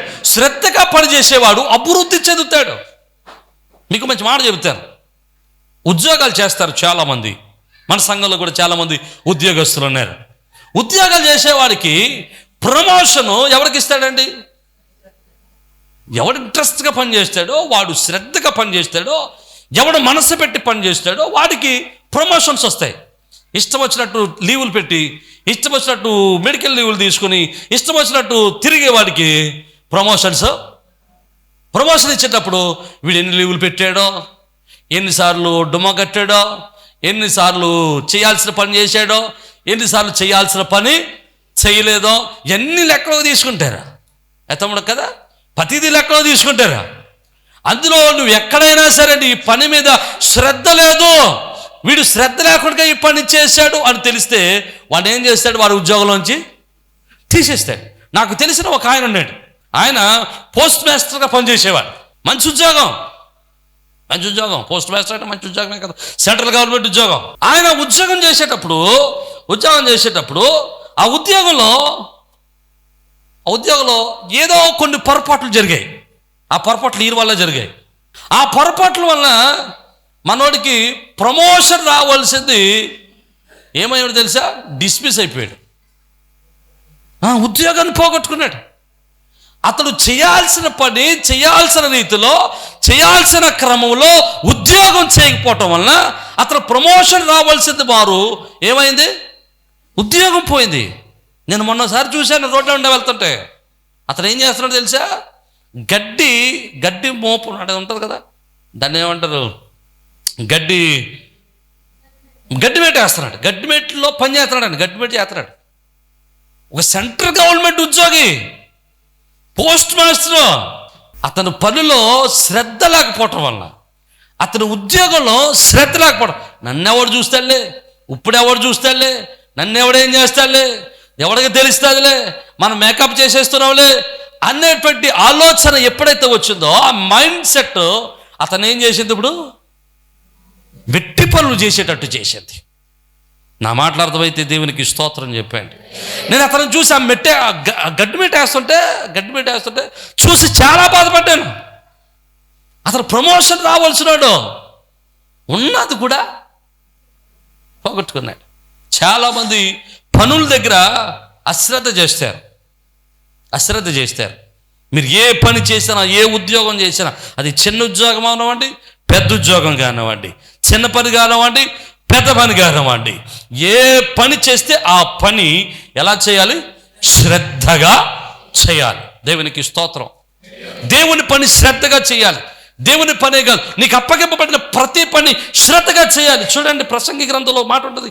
9వ అధ్యాయం 10వ వచనంలో ఒక మాట ఉంటుంది. చూడండి, ప్రసంగి గ్రంథం 9వ అధ్యాయం 10వ వచనం, చేయుటకు నీ చేతికి వచ్చిన ఏ పని అయినను నీ శక్తి లోపం లేకుండా చేయము. దేవునికి స్తోత్రం. చేయుటకు నీ చేతికి వచ్చిన పని ఏదైనా సరే, నీ చేతిలోకి వచ్చిన పని ఏదైనా సరే ఎలా చేయాలి? శ్రద్ధగా చేయాలా. ఆదివారం పని చేస్తున్నావా? మొదట ఆదివారం పని చేస్తున్నావా? ఉపవాస కూటలు పని చేస్తున్నావా, మందిర పరిచర్య పని చేస్తున్నావా, లేకపోతే మరొక పని చేస్తున్నావా, నీ ఉద్యోగం చేస్తున్నావా, లేకపోతే కూలి పని చేస్తున్నావా, వ్యవసాయం చేస్తున్నావా, వ్యాపారం చేస్తున్నావా, ఏ పని అయితే ఆ పని. నీ చేతికి పని అంటూ తగిలితే, నీ చేతికి అసలు పని అంటూ వస్తే, నీ చేతికి నీ జీవితంలో నీకంటూ పని అంటూ ఒకటి దొరికితే, ఆ పని చేసేటప్పుడు, ఆ పనిలో ఉన్నప్పుడు శ్రద్ధగా, లోపం లేకుండా, శక్తికి లోపం లేకుండా, ఒళ్ళు దాచుకోకుండా పని చేయి. ఖచ్చితంగా ఒకరోజు నీవు ఆ పనిలో ఏం చేయబడతావు? హెచ్చింపబడతావు. దేవునికి స్తోత్రం చెప్పి అంటే హల్లెలూయా. నాకు ప్రమోషన్స్ రావట్లేదు, ఎందుకు వస్తాయి? నువ్వు చేసే పనిలో ఏం లేదు? శ్రద్ధ లేదు. నువ్వు చేసే పనిలో నిబద్ధత లేదు. నువ్వు పని చేసేటప్పుడు మెలకుగా లేవు. నువ్వు పని చేసేటప్పుడు ఇష్టంగా చేయడం లేదు. నువ్వు పని చేసేటప్పుడు మనసు పెట్టి చేయడం లేదా. ఏదో తీసుకున్న జీతాన్ని చెయ్యాలి కాబట్టి చేస్తున్నావు అంతే. దేవునికి స్తోత్రం చెప్పండి. మీకు మంచి మాట చెప్పనా? నేను ఈ చర్చి కట్టేటప్పుడు, మన మధుర కట్టేటప్పుడు నాకు ఇద్దరు పనులు తారసపడ్డారు. రెండు రకాలైన పనులు తారసపడ్డారు. ఒక ఆయన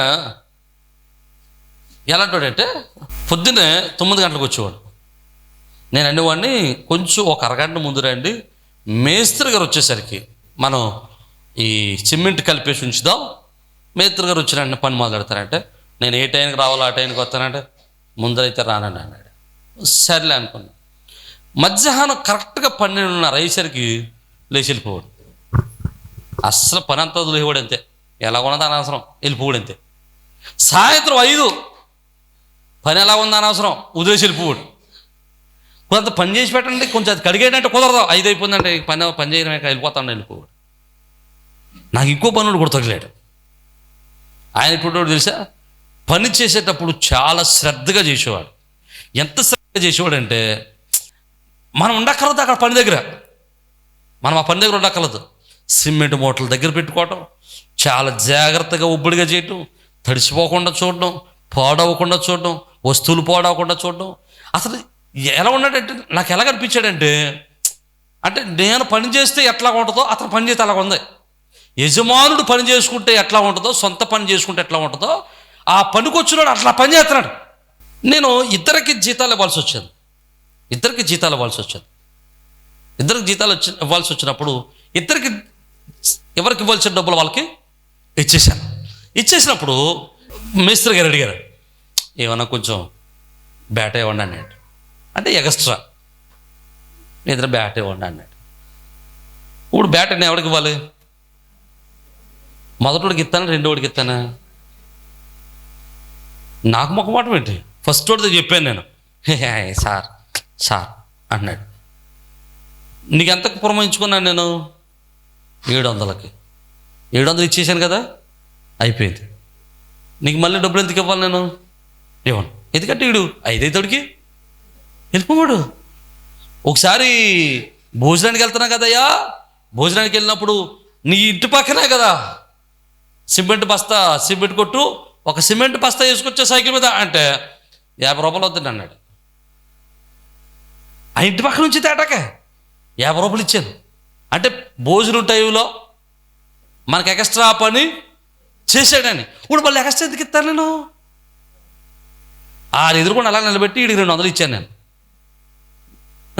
నేను. ఎందుకంటే వీడు శ్రద్ధగా పని చేశాడు. దేవునికి స్తోత్రం.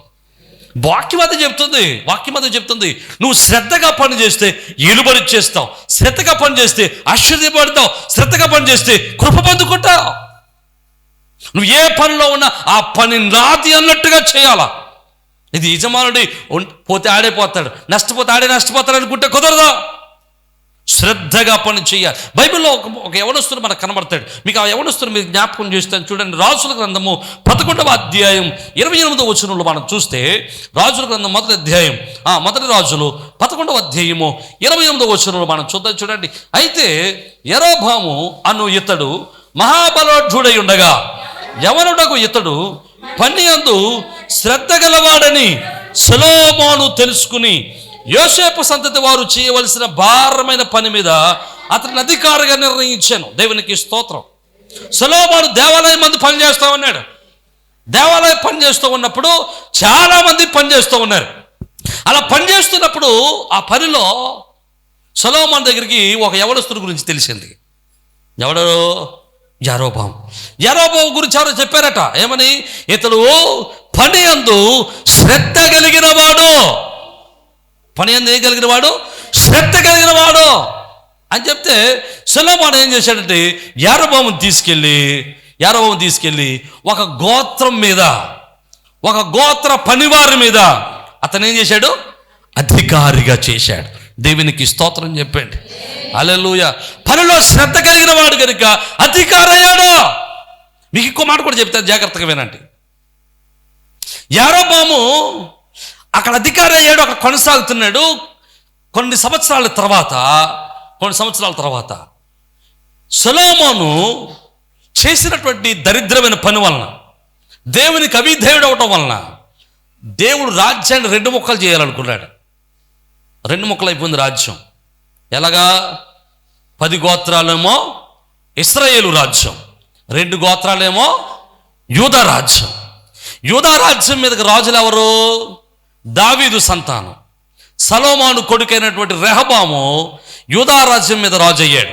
ఇప్పుడు ఇశ్రాయేలు 10 గోత్రాల మీద రాజులు ఎవరు చేయాలి అని ఆలోచన చేసినప్పుడు దేవుడు ఎవరు కనిపించాడు తెలుసా? దేవునికి యరొబాము కనిపించాడు. దేవునికి స్తోత్రం చెప్పాడు. హల్లెలూయా.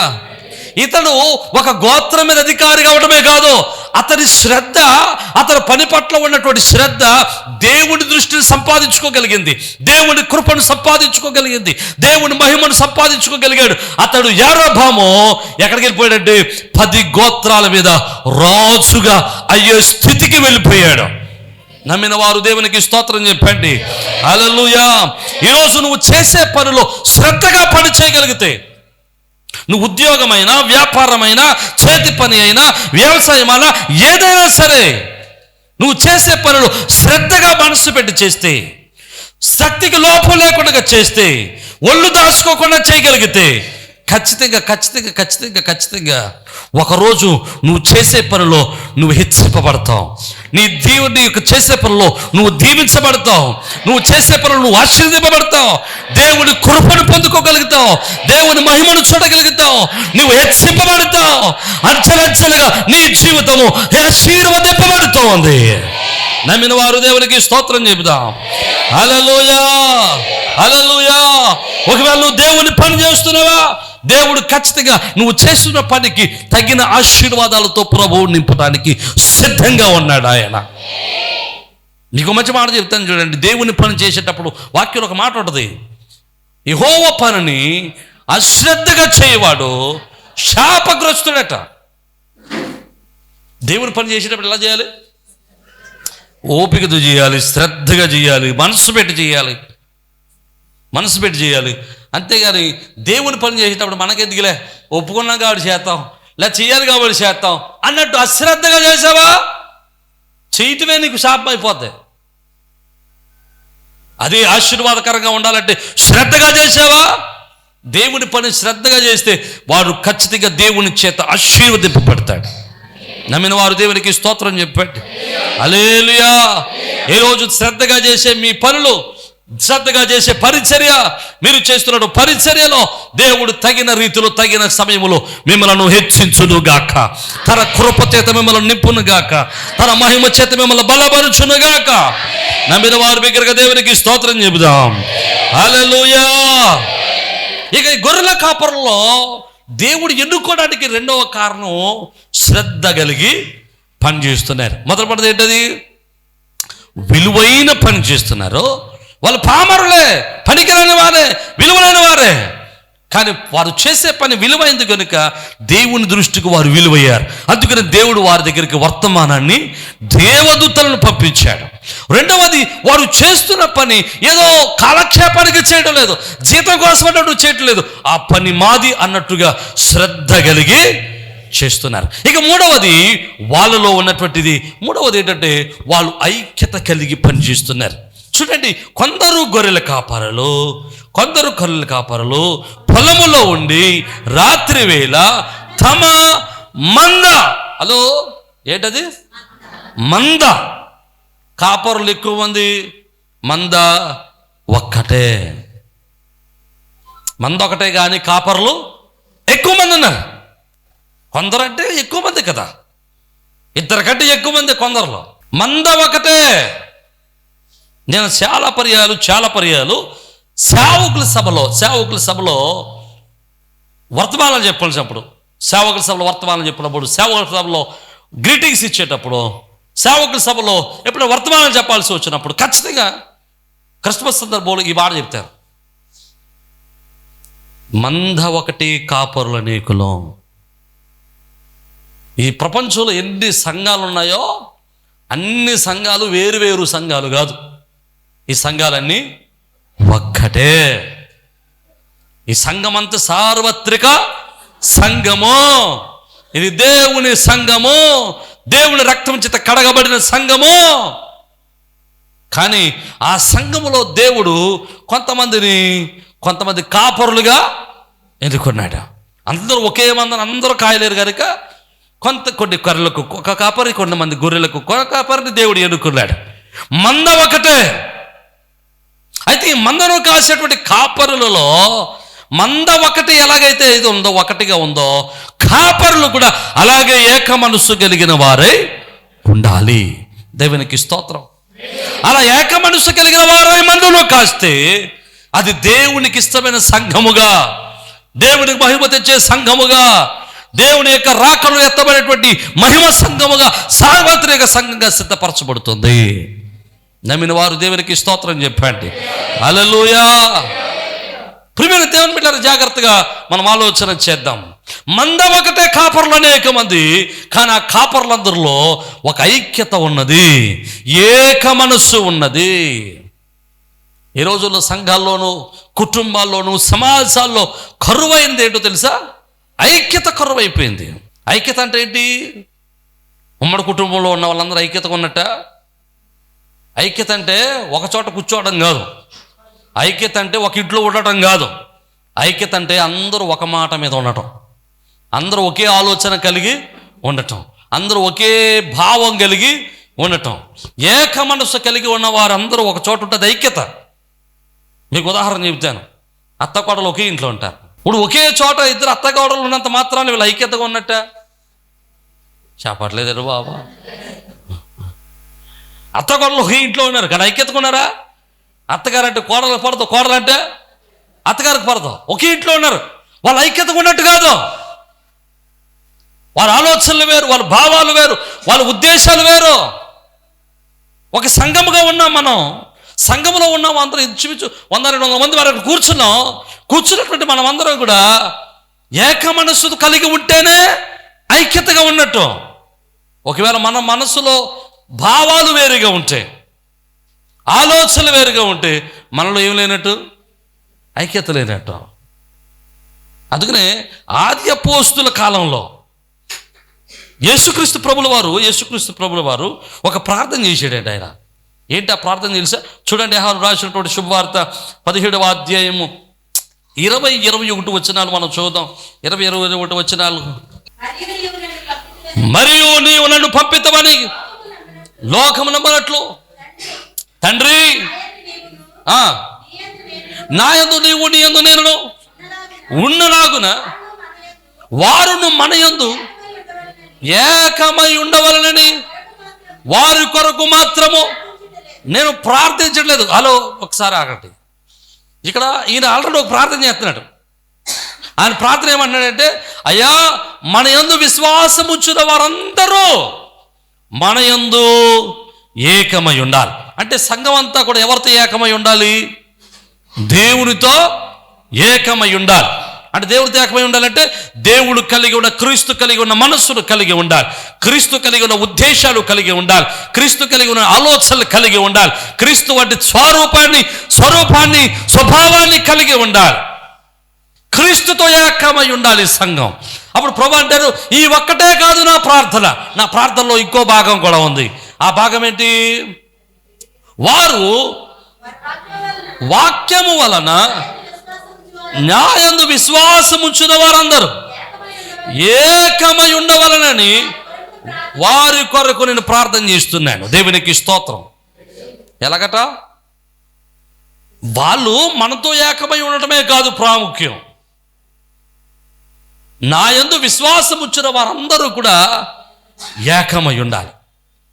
అంటే ఎవరైతే విశ్వాసం ఉంచుతున్నారో వాళ్ళందరూ ప్రభువుతో ఏకమై ఉన్నట్టుగా తోటి విశ్వాసుతో ఏకమై ఉండాలి, తోటి విశ్వాసతో ఐక్యత కలిగి ఉండాలి, తోటి విశ్వాసతో ఏకభావం కలిగి ఉండాలి. అలా ఉన్నారు కాబట్టి ఆది అపోస్తుల కాల సంఘంలో అపోస్తుల గారి మొదటి అధ్యాయంలో మనం చూస్తే వారు ఏక మనసుతో అక్కడ ఉన్నారు కనుక 2వ అధ్యాయంలో వారు పరిశుద్ధాత్మ అగ్నిని పొందుకోగలిగారు. దేవునికి స్తోత్రం. పొందుకోవడమే కాదండి, ఆది అపోస్తుల కాలంలో చూడండి 4వ అధ్యాయం 32వ వచనం మనం చూద్దాం. 4వ అధ్యాయం 32వ వచనం అపోస్తుల కార్యగ్రంథం. విశ్వసించిన వారందరూ ఏక హృదయమును ఏకాత్మను గలవారై ఉండరి, ఎవడును తనకు కలిగిన వాటిలో ఏది తనదనుకోలేదో వారికి కలిగినదంతయు వారికి సమిష్టిగా ఉంచుకున్నారట. దేవునికి స్తోత్రం. వారికి కలిగి ఉన్నదంతా ఎలా ఉంచుకున్నారు? సమిష్టిగా ఉంచుకోవడం అంటే, సమిష్టిగా ఉంచుకోవడం అంటే ఏంటండి? ఉమ్మడిగా ఉంచుకున్నారు. అంటే ఇది మీకు బాగా అర్థం కావాలంటే ఒక మాట, అప్పటికి సంఘం ఎంతో తెలుసా అండి? మనకులాగా 100-200 కాదు, మన మొత్తం సంఘం 370 మంది అనుకోండి. ఇప్పుడు ఈ 370 మందిలో కంటే అప్పుడు సంఘం ఎంతమంది అంటే ఇంచుమించు 8,000 మంది అయ్యారు. 4వ అధ్యాయంలోకి వచ్చేసరికి అపోస్తుల కాలంలో సంఘం, మొదటి సంఘం, ఆదిమ సంఘం 8,000 మంది అయ్యారు. 8,000 మంది సంఘం కూడా వారికి కలిగి ఉన్నదంతా కూడా ఎలా ఉంచుకున్నారట? సమిష్టిగా. సమిష్టిగా అంటే ఉమ్మడిగా ఉంచుకున్నారట. అంటే అందరికి ఒకటే పర్సు. దేవునికి స్తోత్రం. ఎవడి పర్సు ఆడిది కాదు, అందరికీ ఒకటే పర్సు. అంటే తీసుకున్నవాడు ఎవడైనా సరే అందులోంచి తీసుకుంటున్నాడు, పెట్టాల్సి వచ్చినప్పుడు ఎవడైనా సరే నేను తక్కువ పెడుతున్నాను, వాడు ఎక్కువ పెడుతున్నాడు, వాడు తక్కువ తీసుకుంటున్నాడు, నేను ఎక్కువ తీసుకుంటున్నాను అన్న భావం ఏమీ లేదు. అందరూ 8,000 మంది సంఘం అంతా కూడా ఒకే భావం కలిగి ఉన్నారు. దేవునికి స్తోత్రం. అది ఐక్యత. అలాంటి ఏకత్వం సంఘంలో రావాలి, అలాంటి ఏకభావం సంఘంలోనికి రావాలి, అలాంటి ఏకభావం సంఘంలోనికి, కుటుంబంలోనికి రావాలి. కుటుంబంలో భార్య భర్తలకే మాట పడతాం, అన్నదమ్ముల మధ్యన సమస్యలు వస్తాయి. మీకు విషయం చెప్పాలండి, ప్రతి కుటుంబంలో, ప్రతి సమాజంలో, ప్రతి సంఘటనలో ఎవడో ఒకడు ఉంటాడండి ఐక్యత లేకుండా పాడు చేసేవాడు. సాతాడు ఎవడో ఒకడు వాడుకుంటాడు, వాడు బుర్రలో పురుగు మెదులుతాడు. ఆ పురుగు మెదిలినప్పుడు ఏమవుతుంటుందంటే వీడికి స్వార్థం పుట్టుకొస్తూ ఉంటుంది, ఈర్ష్య పుట్టుకొస్తూ ఉంటుంది, లేనిపోని అన్ని కట్టుకొస్తుంటాయి. ఈ పేతురికి గాలి కనబడినట్టు వీడికి లేనిపోని అన్ని ఇప్పుడు కనబడతా ఉంటాయి. కనబడి కుటుంబంలో ఐక్యత లేకుండా చేస్తూ ఉంటారు, సమాజంలో ఐక్యత లేకుండా చేస్తూ ఉంటారు, తోడుకోడల మధ్య ఐక్యత లేకుండా చేస్తూ ఉంటారు, అన్నదమ్ముల మధ్య ఐక్యత లేకుండా చేస్తూ ఉంటారు, కుటుంబంలో, సమాజంలో, సంఘంలో ఐక్యత లేకుండా చేస్తూ ఉంటారు. ఈ ఐక్యత కోల్పోవడం సాతానుడి యొక్క ఉద్దేశమే. ఎందుకో తెలుసా? ఐక్యత కోల్పోయిన చోట దేవుని కృప ఉండటం అసాధ్యం. అందుకనే బైబిల్లో ఒక మాట ఉంటుంది, సహోదరుల ఐక్యత కలిగి ఉండుట ఎంత మేలు, ఎంత మనోహరమో, శాశ్వత జీవమును ఆశీర్వాదమును అక్కడ ఉండవలనని దేవుడు నిర్ణయించాడట. ఐక్యత ఉన్న కాడ 2 ఉంటాయి. ఏంటి? శాశ్వత జీవము, ఆశీర్వాదం. దేవునికి స్తోత్రం. ఆశీర్వాదం పొందుకోవాలన్నా, శాశ్వత లాంగ్ లైఫ్ పొందుకోవాలన్నా కుటుంబంలో కావాల్సింది ఏంటంటే ఐక్యత. ఒక సమాజము లాంగ్ లైఫ్ ఉండాలంటే, ఎక్కువ కాలం బ్రతకాలంటే ఒక సమాజం, ఒక సంఘం ఎక్కువ కాలం నిలబడాలి అంటే ఆ సంఘంలో ఏముండాలి? ఐక్యత ఉండాలి. దేవునికి స్తోత్రం. ఒక కుటుంబం ఎక్కువ కాలం ఉండాలంటే ఆ కుటుంబంలో ఏముండాలి? ఐక్యత ఉండాలి. భార్య భర్తలు ఎక్కువ కాలం కలిసి ఉండాలంటే వాళ్ళ మధ్యలో ఏముండాలండి? ఐక్యత ఉండాలి, ఏక మనస్సు ఉండాలి. ఈ ఏక మనస్సును పాడు చేసి ఏ ఆలోచన వచ్చినా చాలా జాగ్రత్తగా ఆ చెడు ఆలోచనలన్నీ పక్కగెంటుకుని ఏక మనసుతో, భార్యతో భర్త, భర్తతో భార్య, తల్లిదండ్రులతో పిల్లలు ఏక మనసు కలిగిన వారై, సంఘము కుటుంబంతో, కుటుంబము సంఘముతో, సంఘాలు సేవకుడితో, సేవకుడు సంఘంతో ఏక మనసు కలిగిన వారై కొనసాగితే ఆ సంఘాలు, ఆ కుటుంబాలు దీవెనకరంగా మార్చబడతాయి. హల్లెలూయా. ఏకంగా ఒక రోజు రాబోతుంది, ఆ రోజు దేవుని కృపను మనం పొందుకోబోతున్నాం. హల్లెలూయా. ఏ కుటుంబంలో ఐక్యత ఉంటుందో, ఏ సంఘములో ఐక్యత ఉంటుందో, ఏ కుటుంబంలో అయితే ఏక మనస్సు ఉంటుందో ఆ కుటుంబంలో దేవుని కృప కలుగుతుంది. దేవుని మహిమతో నింపబడతాయి, దేవుని ఆశీర్వాదంతో నింపబడతాయి. శాశ్వత జీవం ఆ కుటుంబంలో, ఆ జీవితంలో నింపబడతాయి. హల్లెలూయా, హల్లెలూయా. అందుకని వాళ్ళు ఐక్యత ఉందో కనుకనే, వాళ్ళు ఏకభావం కలిగిన వారుగా ఉన్నారు కనుకనే దేవుని చేత పరలోకం నుండి ఒక దేవదూత ఆ గొర్రెల కాపరుల దగ్గరికి పంపబడ్డాడు. ఆ గొర్రెల కాపరులు అక్కడికి వెళ్ళి గొర్రెల కాపరులు ఒక దూతను చూడలేదండి. వాళ్ళు అక్కడ చూస్తే మనం లూకా సువార్త చూద్దాం, చూడండి. అక్కడ ఒక్క దూత కాదు అక్కడ కనబడింది. అలా కనబడింది ఒక్క దూత కాదు.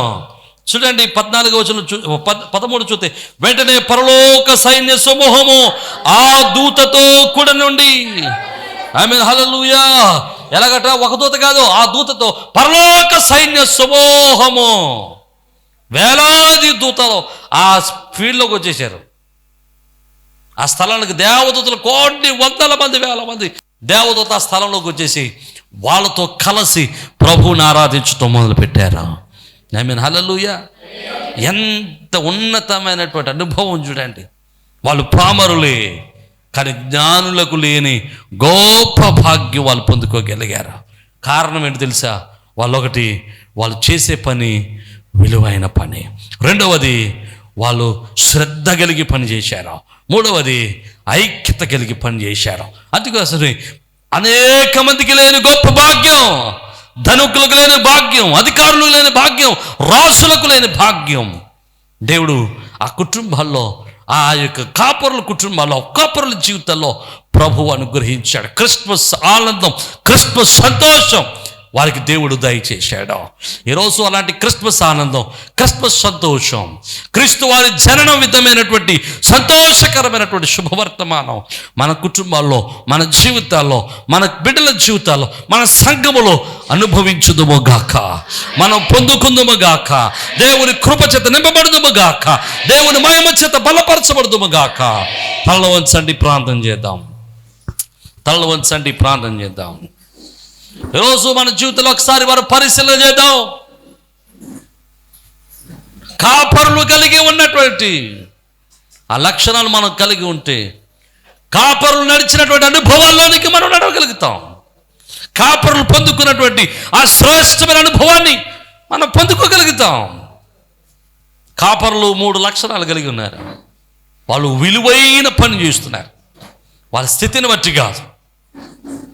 దేవుడు వాళ్ళ స్థితిని చూడలేదు, వాళ్ళ అర్హతను చూడలేదు, వాళ్ళు చేసే పనిని చూసాడు. ఈరోజు నువ్వు చేసే పని దేవుని దృష్టిని సాధించేదిగా ఉందా? నువ్వు చేసే పని దేవునికి ఇష్టమైనదిగా ఉందా? నువ్వు చేసే పని దేవునికి నచ్చిన పనిగా ఉందా? నువ్వు చేసే పని నీ చేతికి అప్పగింపబడిన పని, నీ చేతికి అప్పగింపబడిన పని నువ్వు శ్రద్ధగా చేస్తున్నావా, అశ్రద్ధగా చేస్తున్నావా? శ్రద్ధగా చేసావా, ఒకరోజు ఖచ్చితంగా తగిన ఫలాలు పొందుతాం. సంఘములో ఉన్న నీవు, కుటుంబంలో ఉన్న నీవు ఐక్యతను కాపాడుకోగలుగుతున్నావా? ఏక మనస్సును కాపాడుకోగలుగుతున్నావా? ఐక్యతతో ఉండగలిగితే, కుటుంబాల ఐక్యతగా ఉండగలిగితే దేవుని కృప, దేవుని మహిమ నువ్వు పొందుకోగలుగుతావు.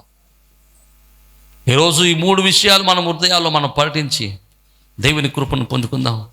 ప్రభువా, ఇగో తండ్రి, ఈ దినమందు నాయన వినిన వాక్యాన్ని మా హృదయాల్లో ఫలింపచేయండి. ప్రభువా, ఆయా వాక్యం వింటున్న ప్రతి కుటుంబంలో క్రిస్మస్ ఆనందము, క్రిస్మస్ సంతోషము నువ్వు దయచేయండి. అయా ఇగో తన గొర్రెల కాపరులు కలిగి ఉన్న అయా శ్రేష్టమైన విలువైన పని చేసే మనస్సు మాకు దయచేయండి. అయా ఇగో శ్రద్ధ కలిగి పని చేసే మనస్సు మాకు దయచేయండి. అయా ఇగో తండ్రి నాయన ప్రభువా, ఐక్యత కలిగి చేసే పని మాకు దయచేయండి నాయన. అయా ఇగో తండ్రి, నీ వాక్యము ద్వారా మేము నేర్చుకున్నటువంటి పాఠాలు మా హృదయాలు ఫలింపజేసి మీరు మహిమ పొందమని, వాక్యం వింటున్న ప్రతి కుటుంబంలో క్రిస్మస్ సంతోషము, క్రిస్మస్ సమాధానము, క్రిస్మస్ నెమ్మది మీరు దాయిచ్చే నీ కృప చేత నడిపించి మీరు మహిమ పొంది, ఆత్మల బలపరిచి ఆత్మానందంతో నింపి నీ మహిమలు స్థిరపరచమని ఘనత మహిమ ప్రభావాలు మీకు ఆరోపిస్తూ యేసు పరిశుద్ధ నామమును బట్టి మనం స్తుతించి వేడుకొనుచున్నాము మా పరమ తండ్రి. ఆమేన్, ఆమేన్. అందరికీ షలోమ్.